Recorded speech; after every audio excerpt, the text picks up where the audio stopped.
Have you ever looked around and quietly wondered, why do the wisest people stay silent, while the loudest fools seem to rule everything? Why does it feel like the world rewards arrogance over insight, noise over nuance? Why is it that you're thoughtful, self-aware, maybe even quietly brilliant, so invisible, so unheard, so powerless?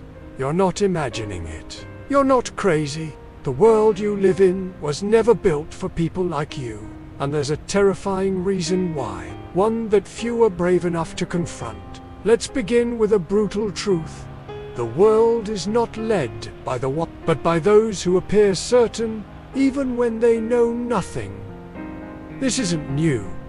Plato saw it in Athens. Machiavelli studied it in Florence. Nietzsche raged against it in Europe. And Dietrich Bonhoeffer, he paid with his life for trying to stop it. They all saw it. And now, so do you. Section 1. The confidence of the clueless. There's a psychological phenomenon that explains this paradox.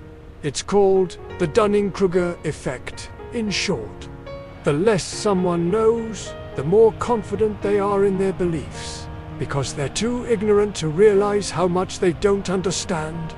Meanwhile, the more someone learns, the more they begin to doubt, because the intelligent see complexity, they recognize nuance, and so they hesitate, they question themselves, they wait, and the world doesn't wait for thoughtful people. It follows the loudest voice in the room. Section 2. Bonhoeffer's warning. In the midst of Germany, theologian Dietrich Bonhoeffer wrote a chilling observation. Stupidity is a more dangerous enemy of the good than malice. He wasn't talking about people with low IQ. He was talking about willful blindness. The kind of stupidity that comes from groupthink, from blindly following a crowd, from the refusal to think. To Bonhoeffer, the truly dangerous person wasn't the evil genius. It was the ordinary citizen, smiling, compliant, who stopped asking questions, who obeyed, and in that silence, evil grew. Section 3. The rise of the performers. We live in the age of performance. Leadership has become a stage. Power is no longer earned by character, but by charisma, politics, social media, boardrooms, even spirituality. It's not the deep thinkers who rise. It's the performers, those who say what people want to hear, those who speak with certainty, even when they're completely wrong. Machiavelli understood this better than anyone. In The Prince, he warned, a man who wishes to act entirely up to his professions of virtue soon meets with what destroys him among so much that is evil.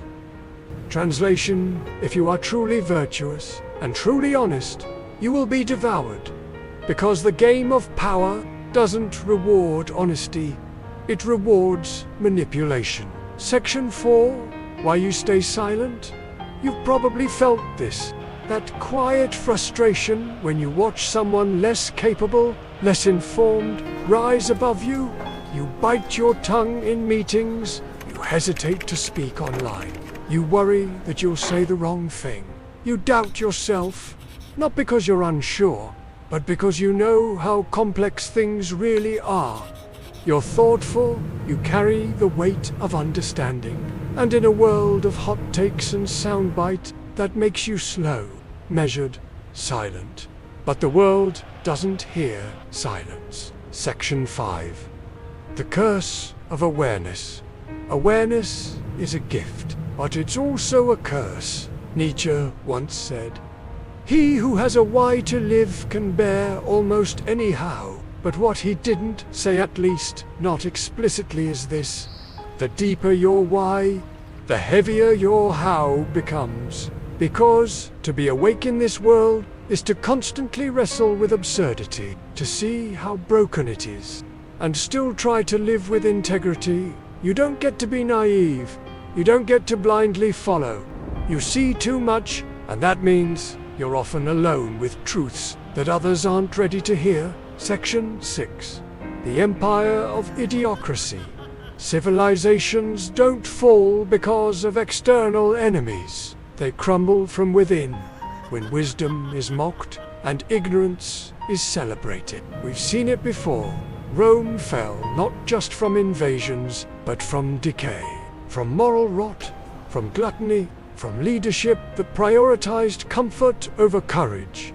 And now we scroll, we post, we perform, we drown in information, but starve for meaning. We have access to the thoughts of Plato, Epictetus, Kierkegaard, de Beauvoir, and yet we spend our days arguing in comments, addicted to dopamine, scrolling into oblivion. Is it any wonder that the wisest people are withdrawing? Section 7. The Rebellion of the Quiet Mind. But here's the twist, the unexpected truth. Your silence is not weakness. It is the seed of resistance. You do not need to scream to make an impact. You do not need to dominate to lead. You do not need to betray your soul to survive. There is a power in quiet integrity, in stillness, in reflection, because while the world burns from the noise of fools, it is your kind that rebuild it when the flames go out.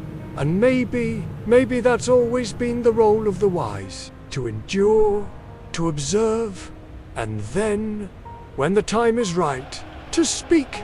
Section 8. Your role in all of this.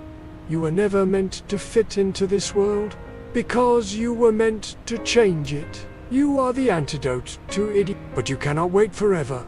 There will come a moment, perhaps sooner than you think, when your voice is needed. Not perfectly formed, not fully confident, just honest. Don't let the noise fool you into silence. Don't let the fools convince you they are kings, because the world is quietly starving for truth.